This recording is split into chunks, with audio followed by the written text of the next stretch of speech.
강철호는 보스 앞에서 흥분하며 말했습니다. 지수를 건드리면 모두 가만 안 둬. 라는 말과 동시에 총을 꺼냈습니다. 부산항에서 맨주먹으로 한 조직을 쓰러뜨린 전설의 남자가 사랑하는 여자 하나 때문에 모든 걸 걸고 마지막 승부를 펼치는 감동과 눈물 사연이 지금 시작됩니다. 오늘 이야기 시작하기 전에 무료 버튼 하나만 눌러주세요. 구독과 좋아요 꼭 눌러주시면 인생 대박이 터집니다. 1980년대 후반 부산 항구. 강철호는 허름한 찻집에서 아침 신문을 펼쳐들었습니다. 42살 이 지역 조직의 중간 보스. 하지만 그냥 중간 보스가 아니었죠.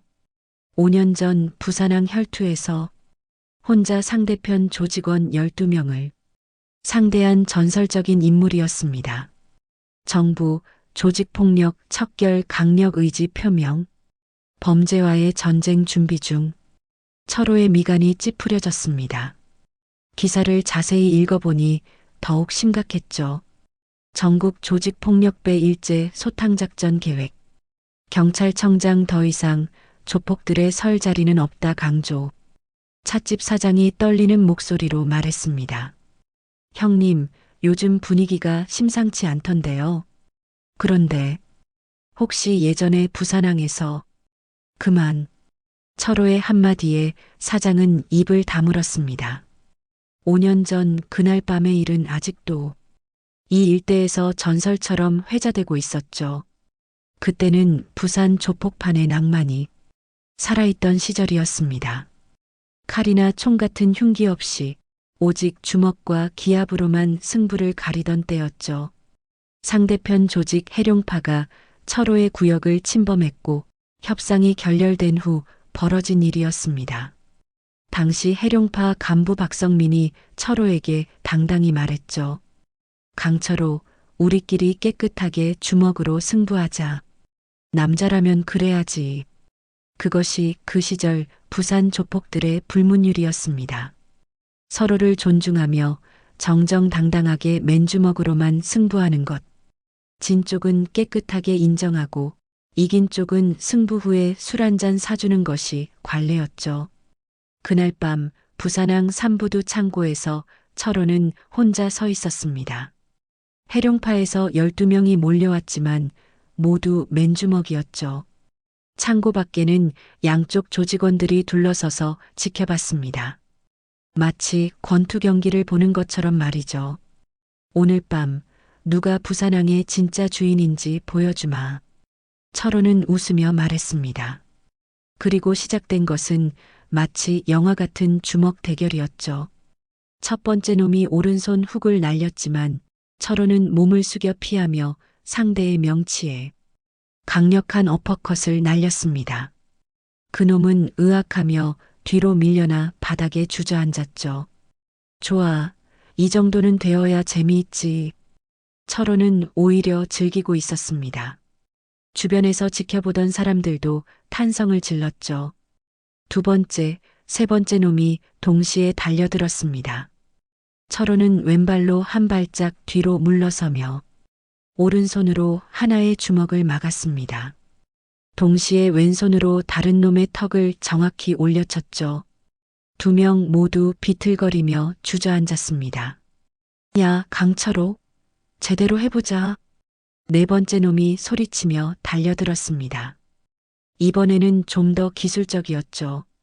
페인트를 써서 철호를 속이려 했지만 철호는 이미 그 움직임을 읽고 있었습니다. 상대의 가슴팍에 강력한 스트레이트를 날렸고 그놈은 벽에 부딪히며 쓰러졌죠. 아직 8명 남았는데? 철호가 여유롭게 말하자 주변에서 웃음소리가 터져나왔습니다. 심지어 해룡파 조직원들도 철호의 실력에 감탄하고 있었죠. 5번째부터 8번째까지는 한꺼번에 덤벼들었습니다. 하지만 철호는 마치 춤을 추듯 움직였죠. 한 놈의 주먹을 피해 몸을 돌리며 다른 놈이 옆구리에 훅을 날리고 로우킥으로 또 다른 놈의 다리를 걸어 넘어뜨렸습니다. 네 명이 동시에 덤벼들었지만 철호는 침착했습니다. 오른손으로 맞고 왼손으로 치고 발로 차면서 마치 격투기 시범을 보여주는 것 같았죠. 와, 저 형 진짜 괴물이네. 구경하던 젊은 조직원이 감탄했습니다. 아홉 번째 놈은 좀 더 신중하게 접근했습니다. 철호의 움직임을 관찰하며 틈을 노렸죠. 하지만 철호는 그런 상대의 심리를 읽고 있었습니다. 갑자기 전진하며 연속 펀치를 날렸고 그놈은 막을 틈도 없이 제압당했습니다. 괜찮은데? 더 해보자. 철호는 오히려 즐기고 있었습니다. 이것이 바로 그 시절 부산 조폭들의 낭만이었죠. 서로 존중하며 정정당당하게 주먹으로만 승부하는 것. 10번째, 11번째 놈이 함께 달려들었습니다. 이들은 좀 더 체계적으로 접근했죠. 하나는 앞에서, 하나는 옆에서 공격했습니다. 하지만 철호는 이미 수많은 싸움을 경험한 베테랑이었습니다. 몸을 낮춰 앞쪽 공격을 피하며 동시에 옆쪽 상대의 다리를 걸어 넘어뜨렸죠. 그리고 일어나는 상대에게 정확한 펀치를 날렸습니다. 마지막 놈은 이미 겁에 질려 있었습니다. 11명의 동료가 모두 쓰러진 상황에서 혼자 철호를 상대한다는 것은 무모한 일이었죠. 형님, 항복합니다. 그놈이 고개를 숙이자 철호는 만족스럽게 웃었습니다. 그래, 이렇게 깨끗하게 끝내는 게 남자지. 주변에서 박수가 터져 나왔습니다. 심지어 해룡파 조직원들도 철호의 실력을 인정하며 박수를 쳤죠. 박성민이 철호에게 다가와 손을 내밀었습니다. 강철호, 당신이 진짜 부산항의 주인이네요. 깨끗하게 졌습니다. 철호는 그의 손을 맞잡으며 말했습니다. 좋은 승부였어요. 오늘 밤 소주 한잔 하시죠. 그날 밤 두 조직은 함께 술을 마셨습니다. 싸움은 싸움이고 인간관계는 따로였죠. 그것이 그 시절의 아름다운 전통이었습니다. 그날 이후 철호는 부산항의 주먹왕이라 불렸습니다. 하지만 아무도 크게 다치지 않았고 서로 존중하는 마음은 남아 있었죠. 찻집 사장의 목소리가 철호를 현실로 돌아오게 했습니다. 형님, 그때 일 때문에 지금도 해룡파에서 형님을 인정한다던데요. 박성민 씨가 요즘도 형님 이야기를 자주 한다고. 철호는 씁쓸하게 웃었습니다. 그런 낭만의 시대는 이제 끝나가고 있었죠. 요즘은 그런 시대가 아니지. 이제는 정부가 나서서 우리를 다 잡아들이겠다는데. 첫 번째 목적지인 골든 단란주점으로 향하는 길, 철호는 주변을 살폈습니다. 평소보다 순찰차가 많이 보였죠. 정말로 정부가 본격적으로 움직이기 시작한 모양이었습니다. 단란주점에 들어서자 마담이 반갑게 맞이했습니다. 철호 형님, 어제 또 해룡파 김철민이가 인사하러 왔던데요. 5년 전 일 이후로 형님을 많이 존경한다더군요. 그래요? 그때는 정말 좋은 시절이었는데. 철호의 말에 마담이 고개를 끄덕였습니다. 하지만 다음 소식은 충격적이었죠. 그런데 형님, 큰일이에요. 어젯밤에 용두동 조직이 경찰에 잡혔다는 소문이. 뭐라고? 철호의 표정이 순간 굳어졌습니다. 용두동 조직의 보스 김진수는 철호와 함께 그 낭만의 시대를 살았던 인물이었죠. 경찰이 새벽에 들이닥쳐서 간부급은 모조리 잡아갔다더군요. 이제 정말 시대가 바뀌는 것 같아요. 마담의 목소리가 떨렸습니다. 철호는 돈을 받고 서둘러 나왔죠. 낭만의 시대가 정말로 끝나가고 있었습니다.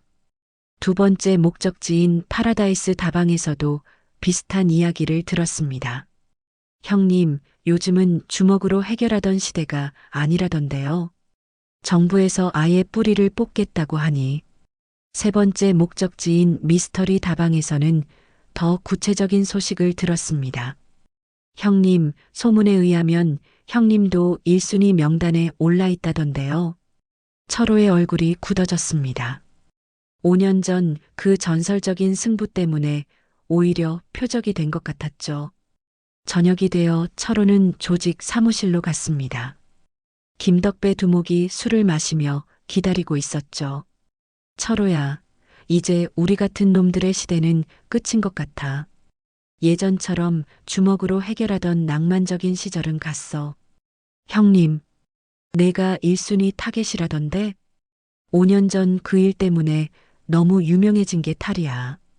김덕배가 한숨을 쉬었습니다. 조심해야겠다. 요즘은 주먹 좀 센다고 해서 살아남을 수 있는 시대가 아니거든. 밤늦게 원룸에 돌아온 철호는 창밖을 봤습니다. 5년 전 그날 밤처럼 주먹으로 정정당당하게 승부하던 시절이 그리워졌죠. 그때는 서로 존중하며 승부 후에는 함께 술을 마시던 아름다운 시절이었습니다. 컵라면을 끓이며 철호는 중얼거렸습니다. 사람들이 날 무서워해도 사실 난 그저 사랑 한 번 못 해본 인간일 뿐이다. 42살이 되도록 진짜 사랑을 해본 적이 없었습니다.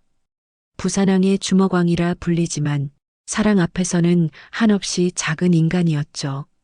소주를 마시며 철호는 생각했습니다. 낭만의 시대는 끝나가고 자신도 위기에 처했습니다. 과연 이 상황을 어떻게 헤쳐나가야 할까요? 라면을 후루룩 먹으며 철호는 오늘 하루를 돌아봤습니다. 신문에서 본 범죄와의 전쟁 기사, 용두동 조직이 잡혔다는 소문, 그리고 자신이 1순위 타겟이라는 소식까지 모든 것이 변하고 있었습니다. 주먹으로 승부하던 낭만의 시대는 가고 이제는 생존이 문제였죠. 다음 날 저녁 철호는 평소와 다른 곳으로 발걸음을 옮겼습니다. 조직이 새로 관리하게 된 로즈 단란주점이었죠. 김덕배 두목이 직접 챙기라고 한 곳이었습니다. 요즘 같은 때 새로운 곳까지 신경 써야 하나. 철호는 투덜거리며 단란주점 문을 밀고 들어섰습니다. 안은 생각보다 깔끔했고 손님들도 제법 있었죠. 하지만 철호의 시선은 카운터 뒤에서 일하고 있는 한 여자에게 멈춰버렸습니다. 한지수 28살. 긴 생머리가 어깨 위로 부드럽게 흘러내렸고 하얀 블라우스가 그녀의 가녀린 어깨선을 더욱 돋보이게 했습니다. 무엇보다 철호를 사로잡은 것은 그녀의 눈빛이었죠. 맑고 꺾이지 않은 마치 깨끗한 샘물처럼 투명한 눈이었습니다. 지수는 손님들에게 음료를 서빙하고 있었는데 그 모든 동작이 우아했습니다. 가슴이 적당히 볼륨감 있게 블라우스를 채우고 있었고 허리는 놀랄 만큼 가늘었죠. 치마가 살짝 올라갈 때마다 드러나는 다리선이 매우 아름다웠습니다. 철호는 생전 처음 이런 감정을 느꼈습니다. 가슴이 두근거렸고 입이 바짝 말라왔죠. 저 아가씨가 누구요? 철호가 마담에게 물었습니다. 목소리가 평소와 달리 떨리고 있었죠. 아, 한지수라고 합니다. 한 달 전부터 일하고 있어요. 그런데 마담이 말을 흐렸습니다. 뭐가 문제요? 빚 때문에 일하고 있거든요. 아버지가 사업 실패로 큰 빚을 지셨는데 그 빚을 갚기 위해서 철호의 마음이 무거워졌습니다. 저런 깨끗한 아가씨가 빚 때문에 이런 곳에서 일해야 한다니. 그때 지수가 철호 쪽을 바라봤습니다. 두 사람의 시선이 마주쳤죠. 지수는 잠시 놀란 표정을 지었지만 곧 자연스럽게 고개를 숙여 인사했습니다. 안녕하세요. 그녀의 목소리는 음방울 같았습니다. 철호는 아무 말도 할 수 없었죠. 지금까지 수많은 사람들이 자신을 두려워했는데 이 아가씨는 전혀 무서워하지 않는 것 같았습니다. 저기, 실례지만 성함이 한지수입니다. 지수가 다시 한번 정중하게 인사했습니다. 철호는 자신이 왜 이렇게 떨리는지 이해할 수 없었죠.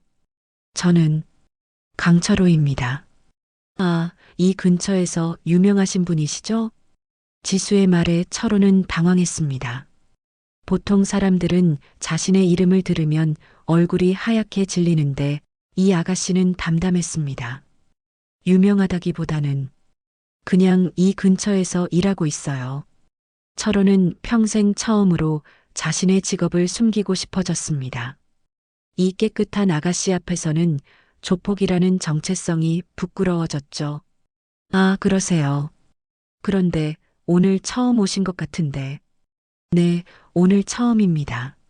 지수는 자연스럽게 대화를 이어갔습니다. 철호는 그녀와 말하는 것만으로도 행복했죠.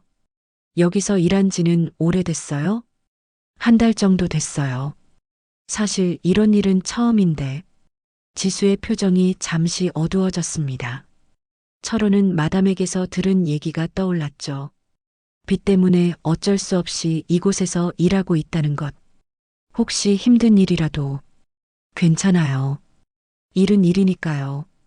지수가 씩씩하게 웃었습니다. 하지만 그 웃음 뒤에 숨겨진 슬픔을 철호는 느낄 수 있었죠. 그때 다른 손님이 지수를 불렀습니다. 지수는 잠시만요라고 말하고 그쪽으로 갔습니다. 철호는 그녀의 뒷모습을 넋 잃고 바라봤죠. 걸음걸이마저 우아했습니다. 마담이 철호에게 다가왔습니다. 형님, 오늘 수금은. 아, 맞다. 철호는 정신을 차리고 돈을 받았습니다. 하지만 머릿속은 온통 지수 생각뿐이었죠. 그 아가씨, 빚이 얼마나 돼요?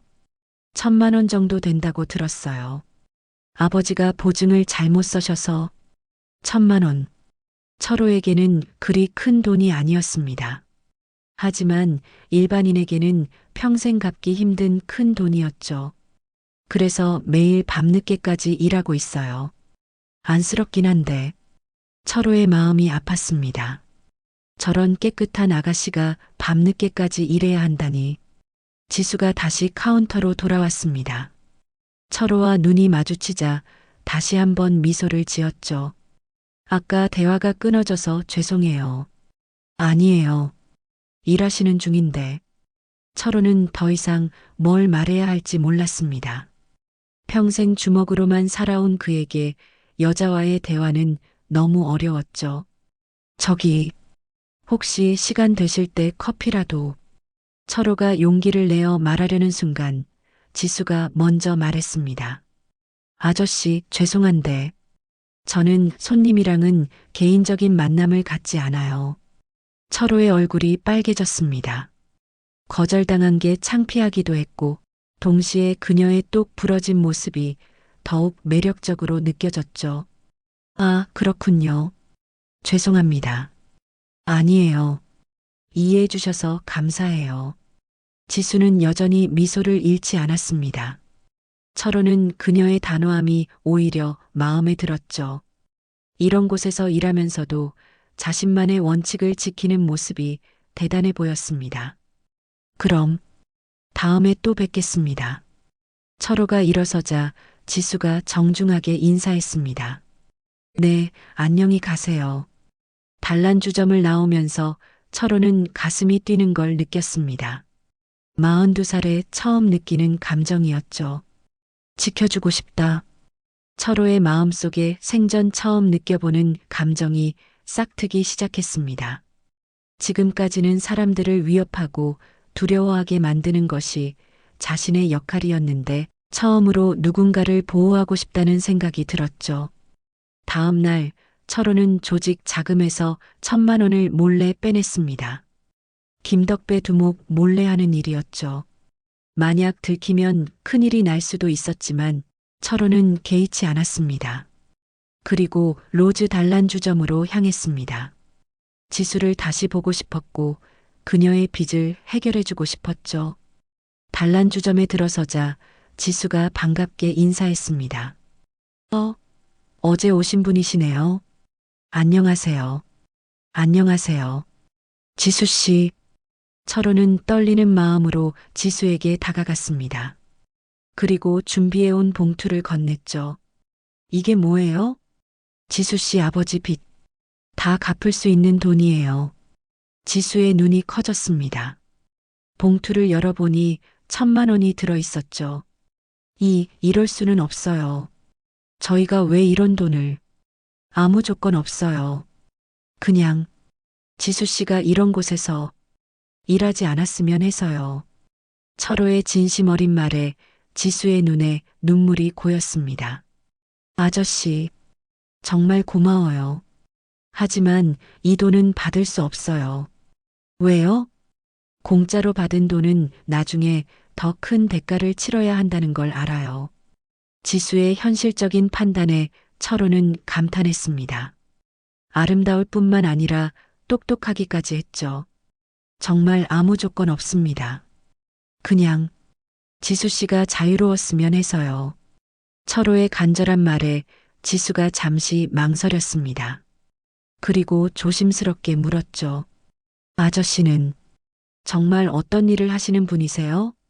철호는 잠시 망설였습니다. 진실을 말해야 할까, 거짓말을 해야 할까? 하지만 그는 정직하게 대답하기로 했죠. 저는 좋지 않은 일을 하는 사람이에요. 하지만 지수 씨 앞에서만은 그냥 평범한 사람이고 싶어요. 지수는 철호의 눈을 오랫동안 바라봤습니다. 그리고 천천히 고개를 끄덕였죠. 알겠어요. 이 돈 받겠어요. 대신 언젠가는 꼭 갚을게요. 아니에요. 갚지 마세요. 아니요. 꼭 갚을 거예요. 그래야 제가 마음이 편해요. 지수의 단호한 모습에 철호는 더욱 마음이 끌렸습니다. 이런 여자를 평생 처음 만난 것 같았죠. 일주일이 지났습니다. 철호는 매일 저녁 로즈 단란주점에 들렀죠. 수금을 핑계로 했지만 사실은 지수를 보고 싶어서였습니다. 지수도 철호가 오면 자연스럽게 인사하며 대화를 나눴죠. 아저씨, 오늘도 일 때문에 오신 거예요? 네. 그런데 지수 씨는 여전히 여기서 일하고 계시네요. 철호가 아쉬워하자 지수가 미소를 지었습니다. 빚은 갚았지만 아직 다른 일을 구하지 못했어요. 그리고 여기 마담분이 워낙 좋으셔서 지수는 철호가 준 돈으로 아버지의 빚을 모두 갚았습니다. 하지만 당장 생활비가 필요했고 다른 일자리를 구하기도 쉽지 않았죠. 혹시 다른 일을 찾고 계신다면 제가 도와드릴까요? 고마워요. 하지만 제가 할 수 있는 일을 찾아보고 있어요. 지수의 독립적인 모습에 철호는 더욱 마음이 끌렸습니다. 의존하지 않고 스스로 해결하려는 모습이 대단해 보였죠. 그날 밤 철호가 단란주점을 나오려 할 때 지수가 조심스럽게 말했습니다. 아저씨, 혹시 시간 되시면 잠깐 얘기할 수 있을까요? 철호의 가슴이 뛰었습니다. 지수가 먼저 제안한 건 처음이었거든요. 물론이죠. 두 사람은 단란주점 근처 조용한 찻집으로 갔습니다. 밤늦은 시간이라 손님이 거의 없었죠. 커피 드실래요? 네, 고맙습니다. 지수가 커피를 주문하고 철호를 바라봤습니다. 그녀의 눈빛이 평소보다 진지했죠. 아저씨, 정말 궁금한 게 있어요. 뭐든지 물어보세요. 아저씨는 왜 저한테 그렇게 잘해주세요? 저희는 일주일 전에 처음 만났잖아요. 철호는 잠시 망설였습니다. 어떻게 대답해야 할까요? 솔직하게 말하면 부담스러워할 것 같고 거짓말을 하자니 양심이 찔렸죠. 지수 씨를 보고 있으면 마음이 편해져요. 지금까지 그런 사람을 만난 적이 없었거든요. 그게 다예요? 지수가 의외라는 표정을 지었습니다. 사실은 지수 씨가 좋습니다. 철호가 용기를 내어 고백했습니다. 42살에 처음 하는 고백이었죠. 지수의 얼굴이 살짝 붉어졌습니다. 하지만 당황하지 않고 차분하게 말했죠. 아저씨, 저는 아저씨에 대해서 아는 게 별로 없어요. 뭐든지 물어보세요. 대답할 수 있는 건 다 말씀드릴게요. 아저씨가 하시는 일, 정말 좋지 않은 일이라고 하셨잖아요. 구체적으로 뭐예요? 철호는 깊은 숨을 쉬었습니다.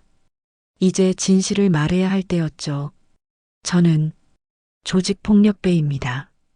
이 근처 가게들에서 돈을 걷고 문제가 생기면 주먹으로 해결하는 일을 해요.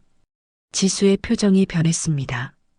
놀란 기색은 있었지만 두려워하지는 않았죠. 그런 일을 언제부터 하셨어요? 20살 때부터니까. 22년째네요. 왜 그런 일을 시작하게 되셨어요?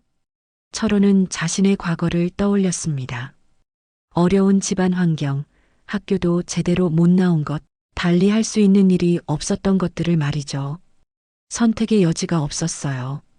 가난했고, 배운 것도 없었고, 주먹밖에 쓸 줄 아는 게 없었거든요. 지수가 고개를 끄덕였습니다. 비난하는 기색 없이 이해하려고 노력하는 모습이었죠. 그럼 지금도 그런 일을 계속하실 거예요? 글쎄요. 요즘 들어서는 이 일이 싫어졌어요. 특히 지수 씨를 만난 후부터는요. 철호가 솔직하게 말했습니다. 왜요? 지수 씨 같은 깨끗한 사람을 보니까 제가 너무 더러운 사람 같더라고요. 이런 일을 하는 제가 지수 씨를 좋아한다는 게 미안해져요. 지수는 잠시 조용히 커피를 마셨습니다. 그리고 천천히 입을 열었죠. 아저씨, 솔직히 말씀드릴게요. 철호가 긴장했습니다. 처음에는 무서웠어요. 그런 일을 하신다고 하니까요. 하지만 아저씨를 보면서 느낀 건 아저씨는 나쁜 사람이 아니라는 거예요. 정말요? 네. 저한테 돈을 주실 때도 아무 조건을 달지 않으셨고, 저를 대할 때도 항상 예의 바르셨어요. 그런 분이 나쁜 사람일 리 없죠. 철호의 눈에 눈물이 맺혔습니다. 지금까지 누구도 자신을 이렇게 이해해 준 적이 없었거든요. 하지만 지수가 말을 이었습니다. 아저씨가 정말 저를 좋아하신다면 그 일을 그만두셨으면 좋겠어요. 철호의 가슴이 뛰었습니다. 지수가 자신에게 기회를 주고 있는 것 같았죠. 그럼 제가 그 일을 그만두면 저와 사귀어 주실 거예요?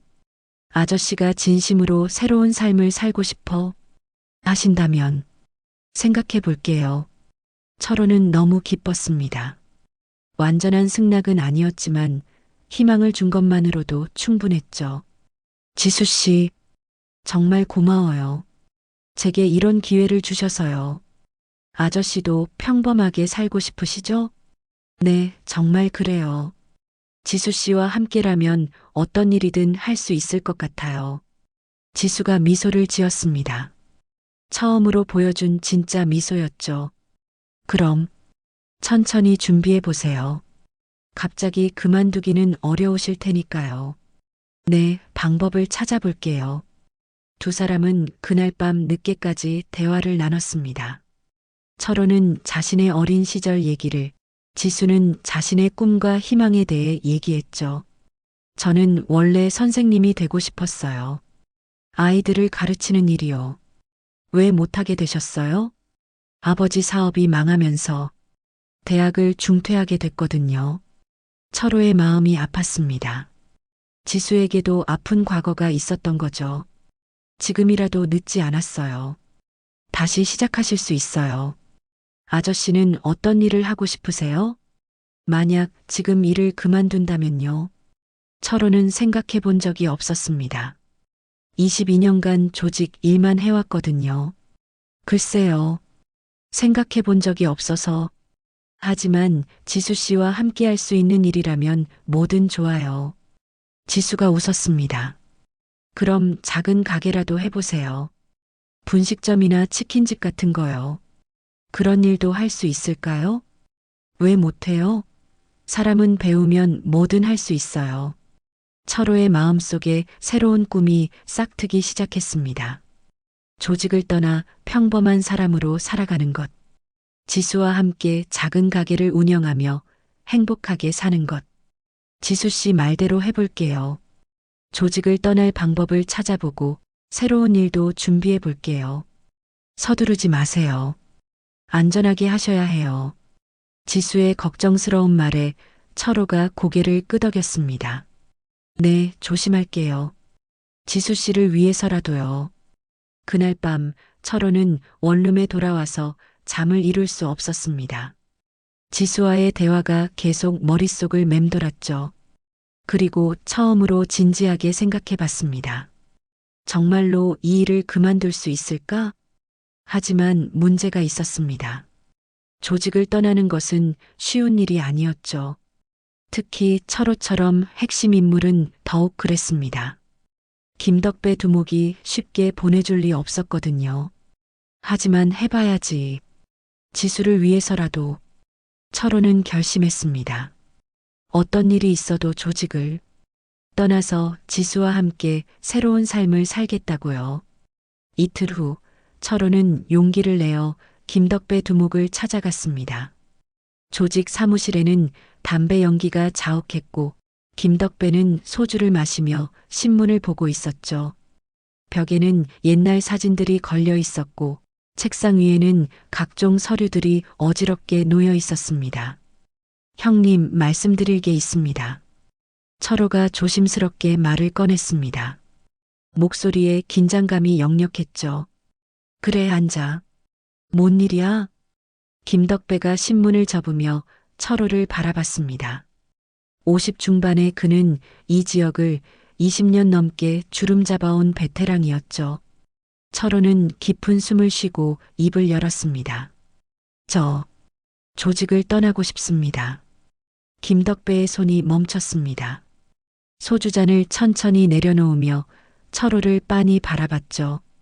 사무실 안의 공기가 순간 얼어붙었습니다. 뭐라고? 평범하게 살고 싶습니다. 작은 장사라도 하면서요. 김덕배가 크게 웃었습니다. 하지만 그 웃음이 전혀 유쾌하지 않았죠. 오히려 섬뜩했습니다. 야, 강철호. 너 미쳤냐? 22년을 같이 해온 놈이 갑자기 뭔 소리야? 진심입니다, 형님. 철호가 단호하게 대답했습니다. 진심? 야, 이 바닥에서 한번 발 담그면 죽을 때까지 나가는 거 아닌 거 알지? 특히 너 같은 핵심 인물은 더더욱 그래. 김덕배의 목소리가 차갑게 변했습니다. 지금까지 온화했던 표정이 사라지고 본래의 무서운 모습이 드러났죠. 형님, 저도 이제 나이가 들었고, 나이? 42살이 무슨 나이야? 아직 한창이지. 김덕배가 소주잔을 들고 한 모금 마셨습니다. 그런데 왜 갑자기 이런 소리를 하는 거야? 혹시 여자 때문이냐? 철호의 표정이 굳어졌습니다. 김덕배는 이미 다 알고 있었던 것 같았죠. 역시 그렇구나. 어떤 년이야? 형님, 그런 식으로 말씀하시면. 철호의 목소리가 높아졌습니다. 뭐, 내가 지금 나한테 대들어? 김덕배가 책상을 탁 치며 일어섰습니다.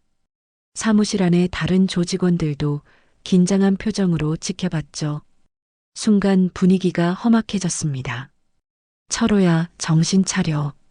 여자한테 미친 놈은 오래 못 간다. 형님, 저는 정말로. 닥쳐. 이 얘기는 여기서 끝이야. 다시는 이런 소리 하지 마. 김덕배가 강하게 못을 박았습니다. 호는 더 이상 말할 수 없었죠.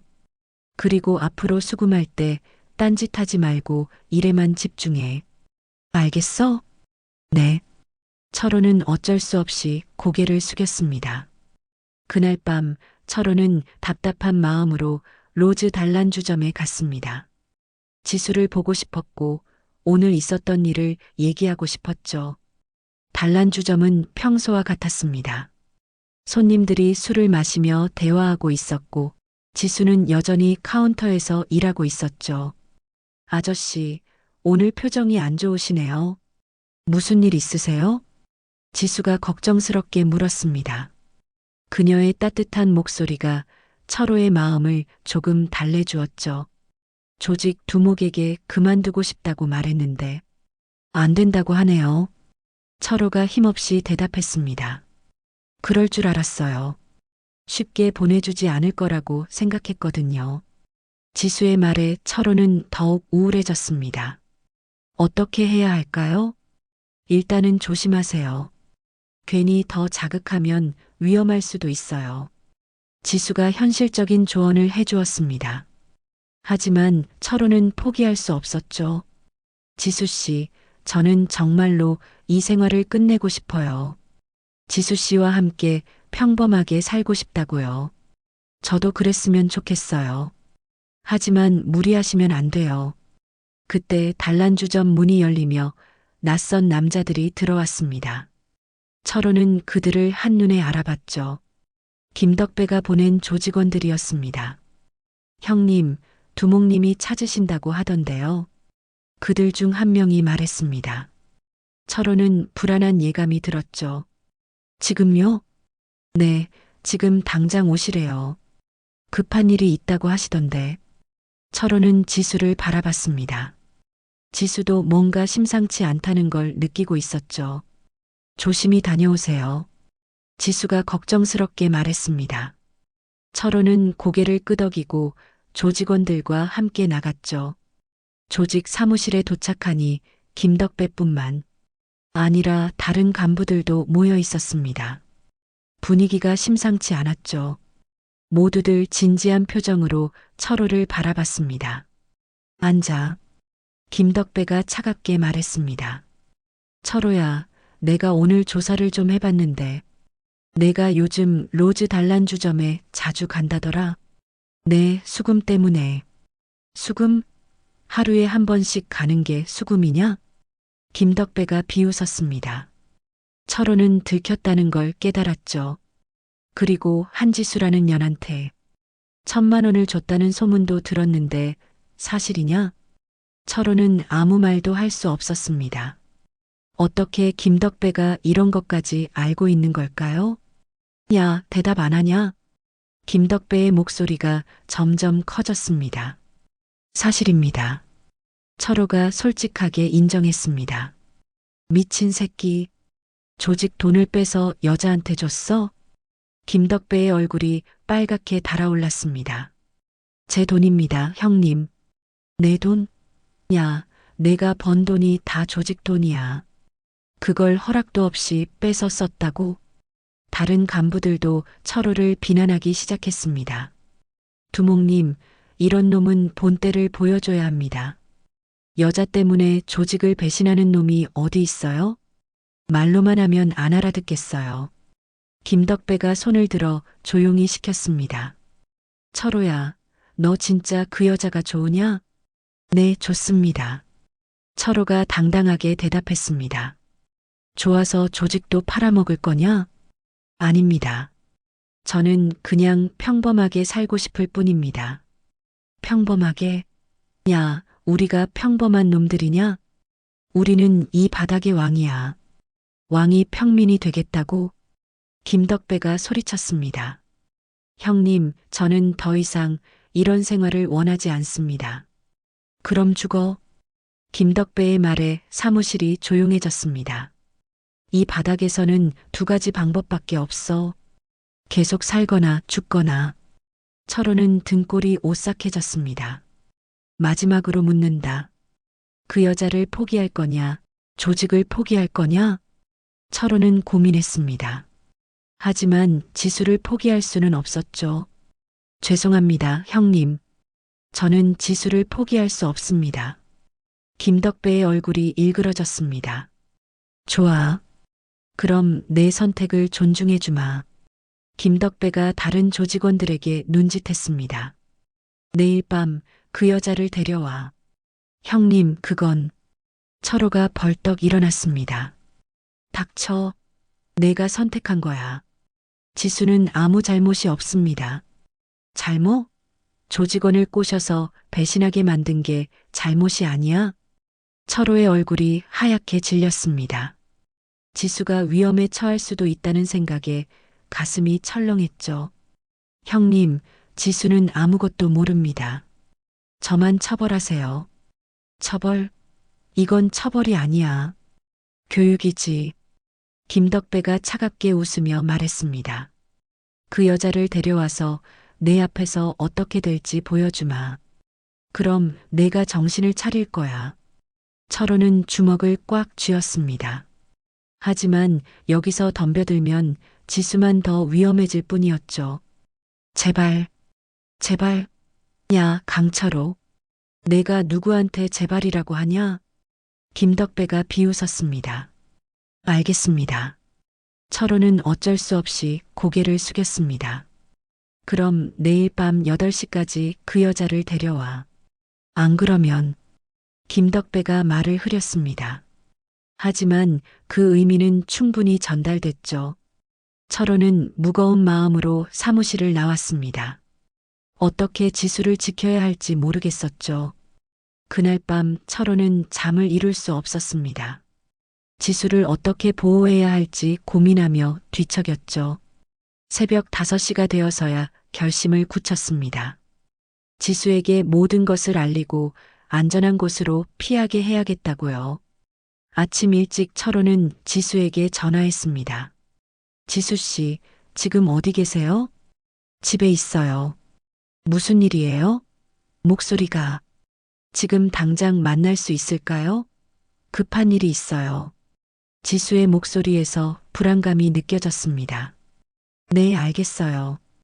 어디서 만날까요? 시장 근처 찻집으로 오세요. 혼자 오시고 아무한테도 말하지 마세요. 1시간 후 찻집에서 만난 지수의 얼굴은 창백했습니다. 철호의 심각한 표정을 보고 무언가 큰일이 생겼다는 걸 직감했죠. 아저씨, 무슨 일인지 말해주세요. 철호는 어제 있었던 일을 모두 설명했습니다. 김덕배가 지수를 데려오라고 한 것, 거부하면 어떤 일이 벌어질지 모른다는 것까지요. 그럼 저 때문에 아저씨가 위험해지는 거네요. 지수의 눈에 눈물이 맺혔습니다. 아니에요. 제가 선택한 일이에요. 지수 씨 잘못이 아니라고요. 하지만 지수 씨, 일단 며칠만 다른 곳에 계세요. 제가 해결할 방법을 찾을 테니까요. 지수가 고개를 저었습니다. 아저씨, 저 때문에 아저씨가 더 위험해지는 건 싫어요. 그럼 어떻게 하자는 거예요? 제가 그 사람들을 만나볼게요. 철호가 깜짝 놀랐습니다. 안 돼요. 절대 안 돼요. 아저씨, 저도 겁쟁이가 아니에요. 그리고 이 문제는 결국 해결해야 할 문제잖아요. 지수의 단호한 모습에 철호는 당황했습니다. 지수 씨, 저 사람들이 어떤 사람들인지 몰라서 그런 소리 하는 거예요. 알아요. 하지만 계속 피해만 다닐 수는 없잖아요. 그때 찻집 문이 열리며 낯선 남자 2명이 들어왔습니다. 철호는 즉시 알아봤죠. 김덕배가 보낸 조직원들이었습니다. 형님, 두목님이 찾으십니다. 그들 중 한 명이 말했습니다. 지수를 힐끔 보더니 의미심장한 미소를 지었죠. 아가씨도 함께 오시라고 하시던데요. 철호의 얼굴이 굳어졌습니다. 김덕배가 이미 지수의 행방을 파악하고 있었던 거죠. 지수 씨는 상관없는 사람이에요. 상관없는 사람이 왜 형님이랑 같이 있어요? 조직원이 비웃으며 말했습니다. 어서 가시죠. 두목님이 기다리고 계세요. 철호는 지수를 바라봤습니다. 지수는 놀란 표정이었지만 침착함을 잃지 않았죠. 가요, 아저씨. 지수 씨, 괜찮아요. 제가 직접 얘기해 볼게요. 지수의 용기에 철호는 감동했습니다. 하지만 동시에 걱정이 컸죠. 조직 사무실에 도착하니 김덕배가 소파에 앉아 기다리고 있었습니다. 다른 간부들도 자리를 지키고 있었죠. 어서 와. 이분이 그 유명한 한지수 아가씨구나. 김덕배가 지수를 위아래로 훑어봤습니다. 지수는 당당하게 그의 시선을 받아냈죠. 안녕하세요. 지수가 정중하게 인사했습니다. 어머, 예의도 바르네. 철호가 반할만 하구나. 김덕배가 비꼬듯 말했습니다. 두목님, 지수 씨는 야, 강철호. 내가 말할 차례가 아니야. 김덕배가 철호를 제지했습니다. 지수 아가씨 앉아요. 지수가 조심스럽게 의자에 앉았습니다. 아가씨가 우리 철호를 꼬셨다면서? 꼬셨다는 게 무슨 말씀이세요? 지수가 당당하게 반문했습니다. 22년간 조직 일만 하던 놈이 갑자기 그만두겠다고 하니까 말이야. 그건 아저씨가 스스로 결정하신 일이에요. 스스로? 아가씨가 부추긴 거 아니야? 김덕배의 목소리가 점점 차갑게 변했습니다. 저는 아저씨에게 억지로 뭘 하라고 한 적이 없어요. 지수는 끝까지 당당했습니다. 그럼 철호가 조직을 떠나는 것에 대해서 어떻게 생각해? 그건 아저씨가 행복하다면 좋은 일이라고 생각해요. 행복? 야, 아가씨. 여기가 뭔지 알아? 김덕배가 갑자기 소리쳤습니다. 여기는 장난으로 들어왔다가 장난으로 나가는 곳이 아니야. 지수가 깜짝 놀랐지만 위축되지 않았습니다. 그렇다면 어떻게 해야 하나요? 간단해. 철호를 포기하든지 아니면 김덕배가 말을 흐렸습니다. 아니면 뭔가요? 아니면 대가를 치르든지. 김덕배의 눈빛이 위험했습니다. 무슨 대가를 말하는 거죠? 철호가 조직에 끼친 손해를 배상하는 거야. 얼마나요? 지수의 직진적인 질문에 김덕배가 당황했습니다. 5억. 5억? 지수가 놀랐습니다. 22년간 들인 교육비, 투자 비용, 앞으로 벌어들일 수익까지 계산하면 그 정도야. 말도 안 되는 금액이었습니다. 하지만 김덕배는 진심인 것 같았죠. 그런 돈을 어떻게 못 구하겠지? 그럼 다른 방법이 있어. 김덕배가 음흉하게 웃었습니다. 아가씨가 우리 조직에서 일하는 거야. 무슨 일을요? 뭔 일인지 알 거 아냐? 김덕배의 말에 철호가 벌떡 일어났습니다. 형님, 그건 안 됩니다. 왜 안 돼? 공정한 거래 아니야? 지수 씨는 그런 일 할 사람이 아니에요. 그럼 5억을 구해와. 김덕배가 차갑게 말했습니다. 제가 구해올게요. 철호가 말했지만 김덕배는 비웃었습니다. 너한테 그런 돈이 어디 있어? 그때 지수가 일어섰습니다. 잠깐만요. 모든 사람의 시선이 지수에게 쏠렸습니다. 저한테 제안이 있어요. 제안? 김덕배가 의외라는 표정을 지었습니다. 시간을 주세요. 한 달만요.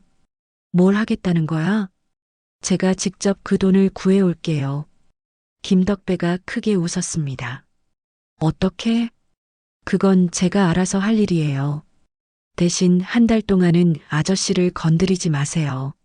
지수의 제안에 김덕배가 흥미를 보였습니다. 재미있네. 좋아, 한 달 주마. 지수 씨, 안 돼요. 철호가 말렸지만 지수는 이미 결심한 상태였습니다. 하지만 조건이 있어. 김덕배가 말했습니다. 못 구해오면 아가씨가 대신 몸으로 갚는 거야. 지수의 얼굴이 하얗게 질렸습니다. 하지만 고개를 끄덕였죠. 알겠어요. 지수 씨. 철호가 소리쳤지만 지수는 돌아보지 않았습니다. 한 달 후 이 시간에 다시 만나자. 김덕배가 만족스럽게 웃었습니다. 사무실을 나온 후 철호는 지수에게 화를 냈습니다. 왜 그런 위험한 약속을 했어요? 아저씨를 지키려고요. 저보다 지수 씨가 더 소중해요. 지수가 철호를 바라봤습니다. 그녀의 눈에는 결연한 의지가 서려 있었죠. 아저씨, 저 진짜로 그 돈 구해올 거예요. 어떻게요? 방법이 있어요. 믿어주세요. 철호는 불안했지만 지수의 의지를 꺾을 수 없었습니다. 하지만 마음속으로는 다른 계획을 세우고 있었죠. 지수가 위험에 처하기 전에 자신이 모든 것을 해결하겠다고요. 한 달이라는 시간이 주어졌지만 철호는 하루도 편하게 잠들 수 없었습니다. 지수가 5억이라는 거금을 어떻게 구하려는지 몰랐지만 그녀를 그런 위험에 빠뜨릴 수는 없었죠. 철호는 자신만의 방법을 찾기로 했습니다. 다음 날 새벽 철호는 부산 외곽의 한적한 창고를 찾았습니다. 오래전부터 알고 지낸 무기상 박철민이 있는 곳이었죠. 박철민은 조직들에게 각종 무기를 공급하는 남자였습니다. 야, 강철호. 오랜만이네. 뭔 일로 왔어? 박철민이 반갑게 맞이했습니다. 50대 초반의 그는 이 바닥에서 나름 신뢰받는 인물이었죠. 형, 부탁이 있어서 왔어요. 부탁? 뭔데? 철호는 주변을 살피고 조심스럽게 말했습니다. 총 하나 구할 수 있어요? 박철민의 표정이 굳어졌습니다. 총? 야, 그거 위험한 거 알지? 요즘 같은 때 총기 사건 나면 큰일이야. 알아요. 하지만 꼭 필요해요. 뭐 때문에? 김덕배하고 싸울 거야? 박철민이 눈치채고 물었습니다.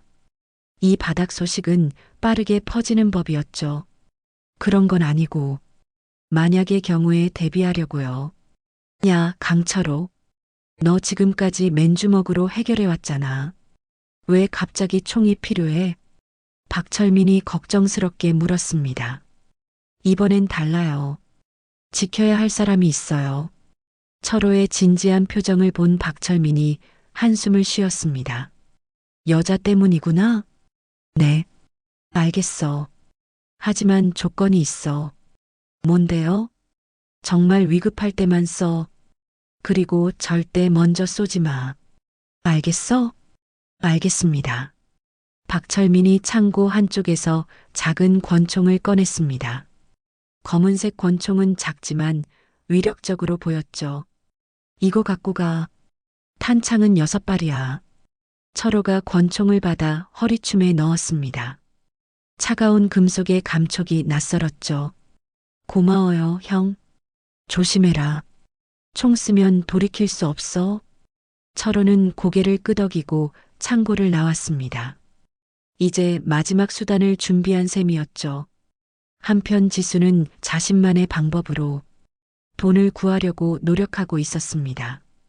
그녀는 예전에 다니던 대학 선배들을 찾아다니며 도움을 요청했죠. 지수야, 5억이라는 돈이 어디 쉬운 돈이냐? 우리가 도와주고 싶어도 선배들은 모두 난색을 표했습니다. 무리도 아니었죠. 일반인에게 5억은 평생 모아도 어려운 돈이었으니까요. 지수는 포기하지 않았습니다. 은행을 찾아가 대출 상담도 받아봤지만 담보가 없는 그녀에게 그런 거액을 빌려줄 곳은 없었죠. 죄송합니다, 고객님. 현재 소득과 담보로는 한계가 있습니다. 은행 직원의 말에 지수는 절망했습니다. 하지만 포기할 수 없었죠. 철호를 위해서라도요. 그날 저녁 철호와 지수는 조용한 공원에서 만났습니다. 지수 씨, 어떻게 돼가고 있어요? 아직 방법을 찾고 있어요. 지수의 힘없는 대답에 철호의 마음이 아팠습니다. 지수 씨, 이제 그만해요. 제가 다른 방법을 찾을게요. 아니에요. 조금만 더 시간을 주세요. 지수 씨, 철호가 지수의 손을 잡았습니다. 지수 씨가 그런 위험에 처하느니 차라리 제가. 아저씨, 포기하지 마세요. 우리 꼭 해결할 수 있을 거예요. 지수의 간절한 말에 철호는 가슴이 먹먹해졌습니다. 그때 지수의 휴대폰이 울렸습니다. 모르는 번호였죠. 여보세요? 지수 아가씨죠? 저는 김덕배입니다. 지수의 얼굴이 굳어졌습니다. 무슨 일이세요? 아가씨, 돈 구하는 일은 잘 되고 있어요? 열심히 하고 있어요. 그래요? 그런데 말이야. 시간이 너무 오래 걸리는 것 같아서 김덕배의 목소리에서 위협적인 기운이 느껴졌습니다. 약속한 한 달은 지켜주실 거죠? 물론이죠. 하지만 중간 점검은 필요하지 않을까요? 중간 점검이요? 일주일 후에 한번 만나요. 진전 상황을 보고받고 싶어서요. 지수가 철호를 바라봤습니다. 철호는 고개를 저었지만 지수는 이미 결심한 상태였죠. 알겠어요. 좋아요. 그럼 일주일 후에 뵙죠. 전화가 끊어진 후 철호가 화를 냈습니다. 왜 그런 약속을 했어요? 위험해요. 아저씨, 저 정말로 방법을 찾을 거예요. 어떤 방법이요? 지수가 잠시 망설였습니다. 사실, 제가 알고 있는 사람이 있어요. 누구요? 예전에 아버지와 사업하던 분인데, 지금은 큰 회사를 운영하고 계세요. 철호의 눈빛이 달라졌습니다. 그분한테 부탁해 볼 생각이에요. 하지만 그분이 그런 거액을 빌려줄까요? 모르겠어요. 하지만 해봐야죠. 철호는 불안했습니다. 지수가 다른 남자에게 도움을 요청한다는 것도 마음에 걸렸고 그것이 성공할지도 의문이었죠. 지수 씨, 그보다는 제가. 아저씨, 이건 제가 해결할 문제예요. 지수의 단호한 모습에 철호는 더 이상 말할 수 없었습니다. 다음 날 지수는 서울에 있는 대기업 사무실을 찾았습니다. 정우진 회장이라는 사람이었죠. 예전에 지수의 아버지와 함께 사업을 했던 인연이 있었습니다. 지수야, 오랜만이구나. 아버지는 어떻게 지내시나? 정우진은 50대 후반의 성공한 사업가였습니다. 덕분에 잘 지내세요. 그런데 갑자기 찾아온 이유가 뭐냐? 지수는 용기를 내어 자신의 사정을 설명했습니다. 물론 조직폭력배 얘기는 빼고 사업 자금이 필요하다고 둘러댔죠. 5억? 그런 큰 돈을 갑자기 왜? 급하게 사업 기회가 생겼는데. 정우진이 지수를 자세히 바라봤습니다. 그의 눈빛에서 뭔가 불순한 기운이 느껴졌죠. 지수야, 내가 너를 어릴 때부터 봐왔잖아. 무슨 일인지 정말로 말해봐. 지수는 더 이상 거짓말을 할 수 없었습니다. 결국 진실을 털어놨죠. 그런 일이 있었구나. 걱정 많이 했겠어. 정우진이 동정하는 표정을 지었습니다. 도와주실 수 있나요? 물론이지. 하지만 정우진이 지수의 몸을 위아래로 보면서 말을 흐렸습니다. 조건이 있어. 지수의 가슴이 철렁했습니다. 무슨 조건이요? 나와 결혼해. 지수가 깜짝 놀랐습니다. 예전부터 너를 좋아했어. 이번 기회에 내 마음을 받아주면 5억 정도는 문제없어. 지수의 머릿속이 복잡해졌습니다. 철호를 구하기 위해서는 이 제안을 받아야 할까요? 시간을 주세요. 하루만 줄게. 내일까지 답을 들려줘. 지수는 무거운 마음으로 부산으로 돌아왔습니다. 이제 정말로 선택의 기로에 서게 된 것입니다. 지수는 부산으로 돌아와 철호에게 정우진의 제안을 말해야 할지 고민했습니다. 하지만 결국 숨길 수 없었죠. 그날 밤 둘이 조용한 찻집에서 만났을 때 지수는 모든 것을 털어놨습니다. 결혼 제안을 받았다고요? 철호의 얼굴이 하얗게 변했습니다. 손에 들고 있던 커피잔이 덜덜 떨렸죠. 네. 그분이 5억을 주는 조건으로요. 철호는 주먹을 꽉 쥐었습니다. 가슴이 터질 것 같았죠.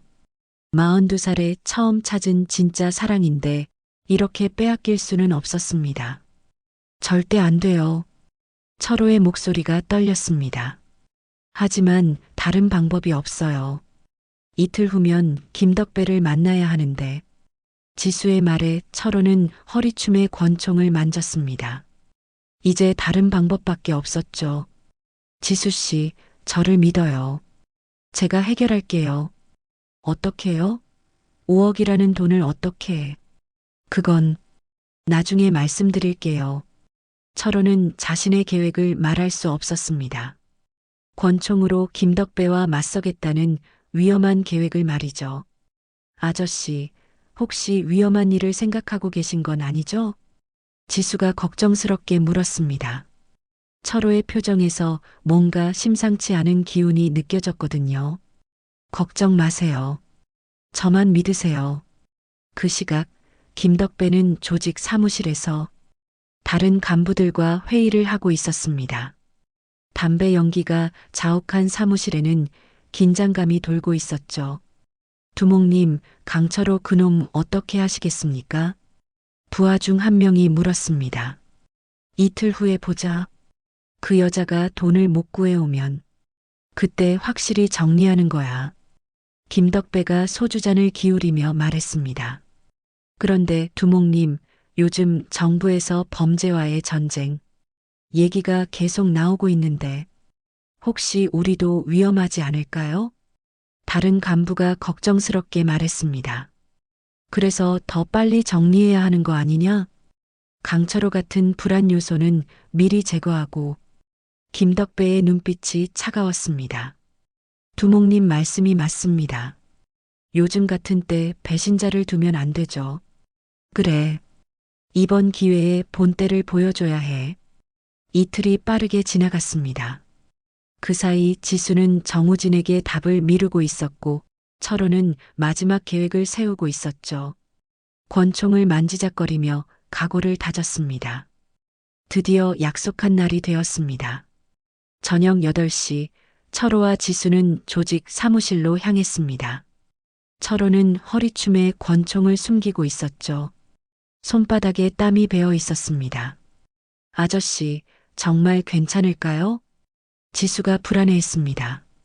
계단을 올라가면서 다리가 떨렸죠. 걱정 마세요. 제가 지켜드릴게요. 철호는 마음속으로 다짐했습니다. 오늘 밤 모든 것을 끝내겠다고. 조직 사무실 문을 열고 들어가니 평소와 분위기가 달랐습니다. 김덕배뿐만 아니라 조직원들도 대거 몰려 있었죠. 모두들 진지한 표정으로 철호와 지수를 바라봤습니다. 어서 와요, 지수 아가씨. 좋은 소식 가져왔나? 김덕배가 비웃듯 말했습니다. 소파에 편하게 앉아서 소주를 마시고 있었죠. 지수는 고개를 숙였습니다. 목소리가 떨렸습니다. 죄송합니다. 아직? 이틀이나 시간을 더 줬는데 김덕배의 목소리가 차가워졌습니다. 소주잔을 탁 내려놓으며 일어났죠. 조금만 더 시간을 주시면. 시간? 더 이상은 없어. 김덕배가 일어나며 지수에게 천천히 다가왔습니다.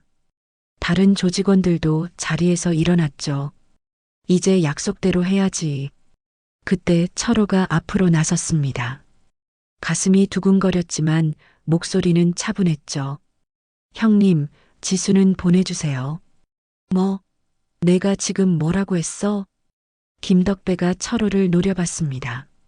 다른 조직원들도 긴장했죠. 저 혼자 모든 책임을 지겠습니다. 책임?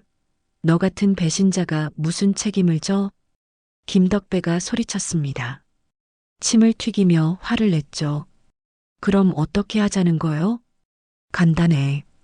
내 손으로 그 여자를 처리해. 김덕배가 책상에서 사시미 칼을 집어 철호에게 던졌습니다. 칼이 바닥에 떨어지며 쨍그랑 소리가 났죠. 그래야 내 죄가 씻겨. 철호의 손이 떨렸습니다.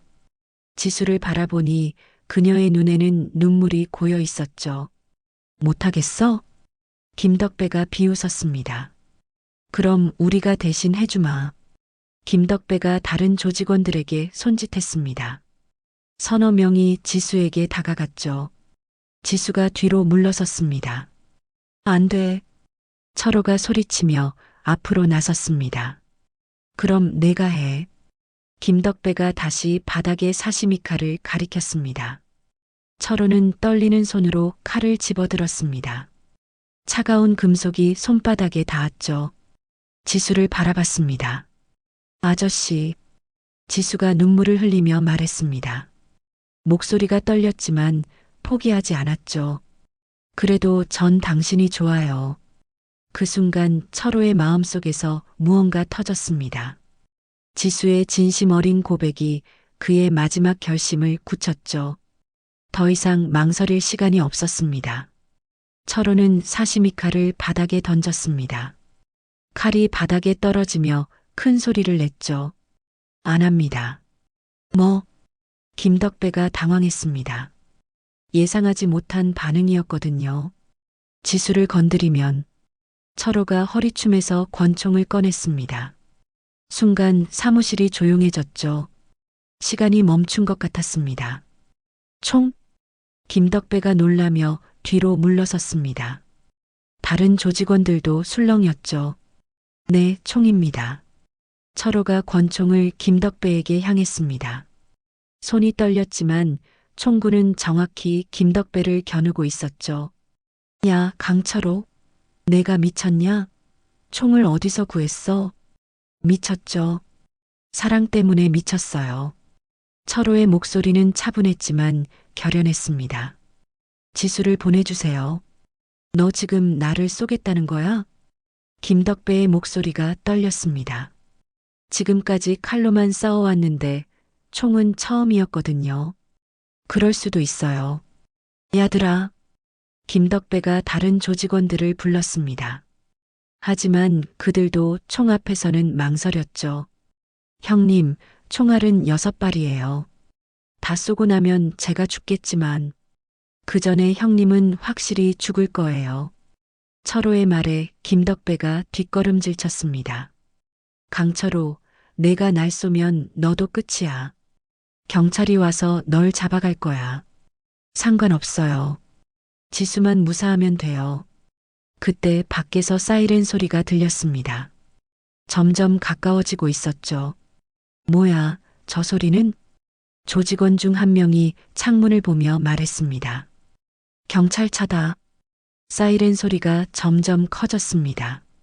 그리고 건물 아래에서 확성기 소리가 들렸죠. 범죄와의 전쟁이다. 건물을 포위했다. 모두 나와서 엎드려. 경찰들이 건물을 포위한 것 같았습니다. 정부가 마침내 본격적인 소탕 작전을 시작한 거였죠. 젠장. 김덕배가 욕을 했습니다. 쿵쿵쿵. 아래층에서 발소리가 들렸습니다. 경찰들이 건물 안으로 들어오고 있었죠. 혼란 속에서 철호는 지수의 손을 잡았습니다. 지수 씨, 도망가요. 아저씨, 빨리. 두 사람은 사무실 뒷문으로 향했습니다. 김덕배와 조직원들은 경찰에 신경 쓰느라 신경 쓸 여유가 없었죠. 계단을 뛰어내려가면서 아래층에서 경찰들과 조직원들이 대치하는 소리가 들렸습니다. 경찰이다. 모두 엎드려. 도망가자. 건물을 벗어나 뒷골목으로 나온 철호와 지수는 숨을 헐떡였습니다. 지수 씨, 이제 정말 끝이에요. 우리 여기서 벗어나요. 어디로요? 일단 멀리. 지수 씨와 함께라면 어디든 좋아요. 두 사람은 밤거리를 조심스럽게 걸었습니다. 뒤에서는 여전히 사이렌 소리와 고함 소리가 들렸죠. 철호는 권총을 하수구에 버렸습니다. 이제 더 이상 필요 없었거든요. 아저씨, 우리 정말 괜찮을까요? 괜찮을 거예요. 범죄와의 전쟁이 우리를 구해줬어요. 철호는 지수의 손을 꽉 잡았습니다. 정말로 기적 같은 일이었죠. 범죄와의 전쟁이 절묘한 타이밍에 시작되어 그들을 구해준 셈이었습니다. 그날 밤 철호와 지수는 부산을 떠났습니다. 마지막 버스를 타고 서울로 향했죠. 버스 안에서 두 사람은 말없이 서로의 손을 잡고 있었습니다. 창밖으로 지나가는 야경을 보며 철호는 생각했죠. 이제 정말로 새로운 삶이 시작되는 거라고. 서울에 도착한 후 두 사람은 작은 고시원에 방을 얻었습니다. 돈이 많지 않았거든요. 하지만 함께라면 어디든 행복했죠. 지수 씨, 미안해요. 이런 좁은 곳에서. 괜찮아요. 아저씨와 함께면 궁전 같아요. 지수의 말에 철호는 가슴이 뭉클했습니다. 다음 날부터 철호는 일자리를 찾아다녔습니다. 하지만 쉽지 않았죠. 학력도 없고 경력도 조직 일뿐이었으니까요. 죄송합니다. 저희가 찾는 조건과 맞지 않네요. 여러 곳에서 거절당했습니다. 하지만 철호는 포기하지 않았죠. 드디어 한 달 후 작은 치킨집에서 일할 기회를 얻었습니다. 사장은 50대 아저씨였는데 철호의 간절함을 보고 받아준 것 같았죠. 형님, 정말 감사합니다. 열심히 하겠습니다. 그래, 치킨 튀기는 것부터 배워봐. 철호는 생전 처음 치킨을 튀겨봤습니다. 처음에는 탔지만 점점 늘어갔죠. 지수도 근처 카페에서 일을 시작했습니다. 두 사람은 아침 일찍 나가서 밤늦게 돌아오는 바쁜 생활을 했지만 행복했습니다. 아저씨, 오늘 치킨 몇 마리 팔았어요? 오늘은 20마리나 팔았어요. 사장님이 칭찬해 주셨어요. 철호는 자랑스럽게 말했습니다. 주먹으로 살던 사람이 이제는 치킨 튀기는 일에 자부심을 느끼고 있었죠. 그렇게 평범하고 행복한 날들이 이어졌습니다. 두 사람은 조그만 원룸으로 이사했고 조금씩 살림살이를 늘려갔죠.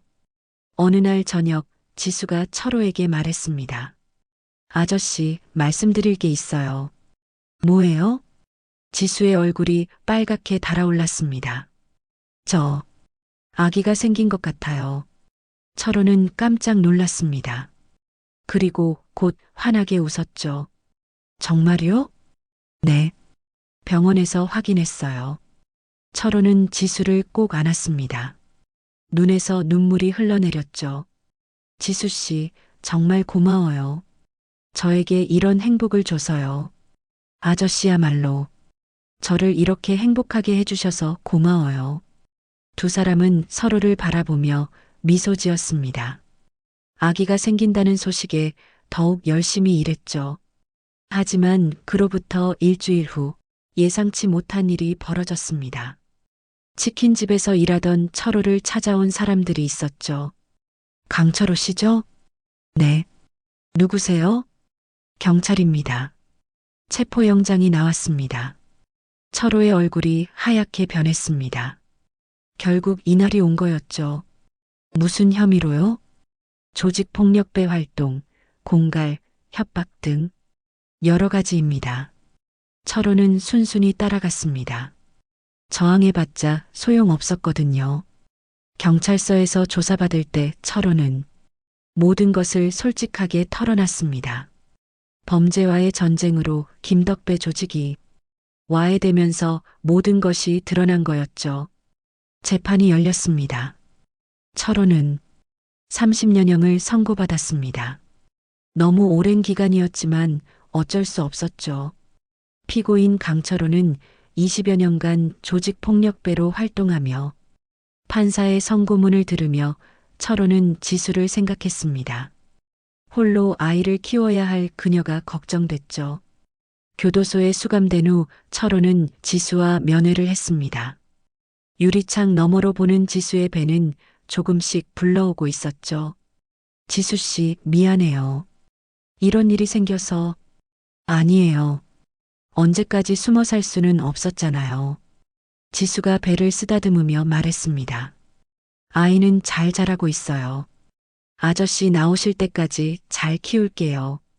지수 씨, 30년. 긴 시간이지만 기다릴게요. 지수의 말에 철호는 눈물을 흘렸습니다. 그 후 지수는 아들을 낳았습니다. 강민준이라는 이름을 지어줬죠. 철호가 원했던 이름이었습니다. 지수는 매달 교도소를 찾아와 면회했습니다. 아이와 함께 와서 철호에게 성장하는 모습을 보여줬죠. 아빠, 안녕하세요. 5살이 된 민준이가 인사했습니다. 철호는 유리창에 손을 대며 아들을 바라봤죠. 민준아, 아빠 말 잘 들어야 해. 네. 시간은 빠르게 흘러갔습니다. 민준이는 초등학교에 입학했고 중학교, 고등학교를 졸업했습니다. 지수는 혼자서 아이를 키우며 열심히 살았죠. 엄마, 아빠는 언제 나와요? 커가면서 민준이가 물었습니다. 곧 나오실 거야. 조금만 더 기다려.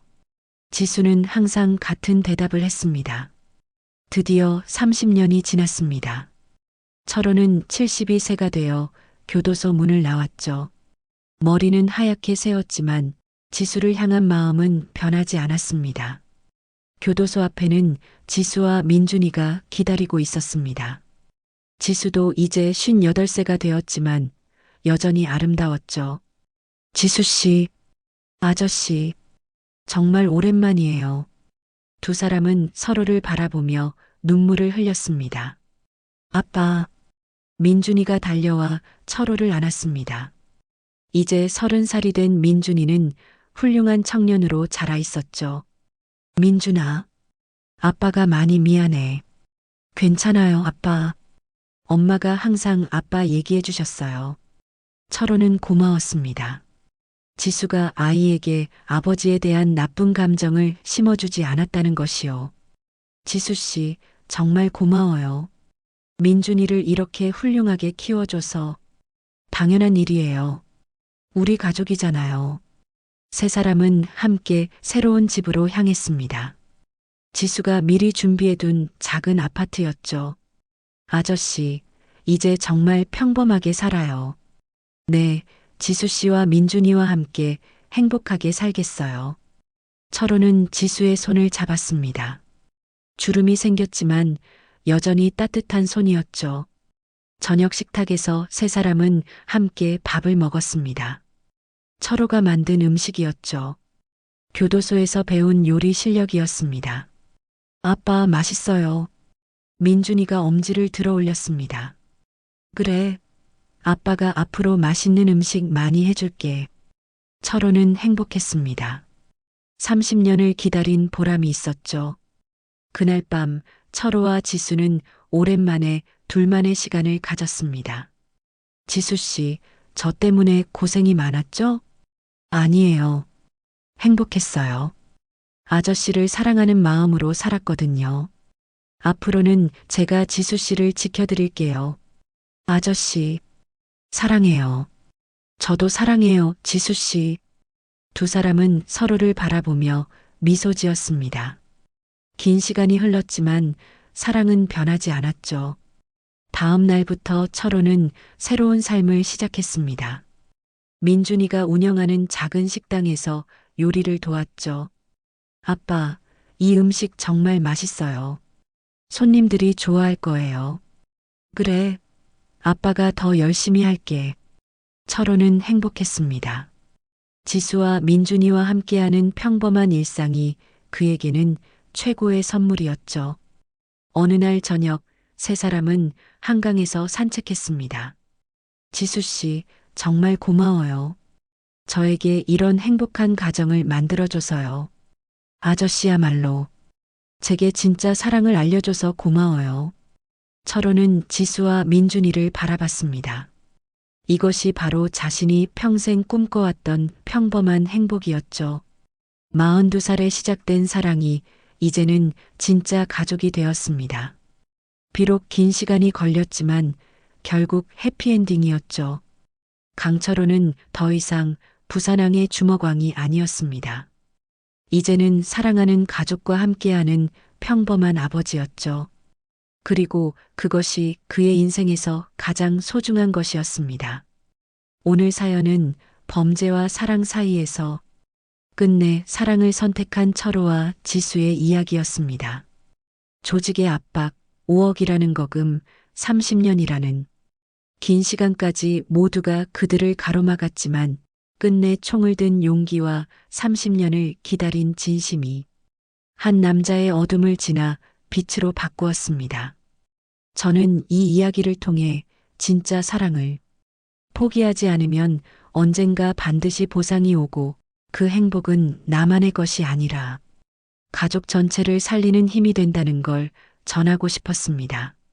설령 세상이 반대해도 시간이 아무리 걸려도 자신의 마음을 믿고 끝까지 지켜봅시다. 그러면 반드시 기적이 옵니다. 여러분의 이야기도 들려주세요. 지금 겪고 계신 사랑의 고민, 마음속에 품은 꿈 댓글에 남겨주시면 서로 응원하며 함께 자랍니다. 이 영상이 작은 희망 한 줄기가 되었다면 무료 버튼인 구독과 좋아요 부탁드립니다. 주변의 누군가에게 공유도 해주세요. 여러분의 짧은 격려 한마디가 누군가에겐 오늘을 버티게 하는 큰 힘이 됩니다. 여러분의 인생에도 오늘 우리가 목격한 것 같은 진짜 사랑이 꼭 찾아오길 진심으로 기원합니다. 황혼 사연 상담소였습니다.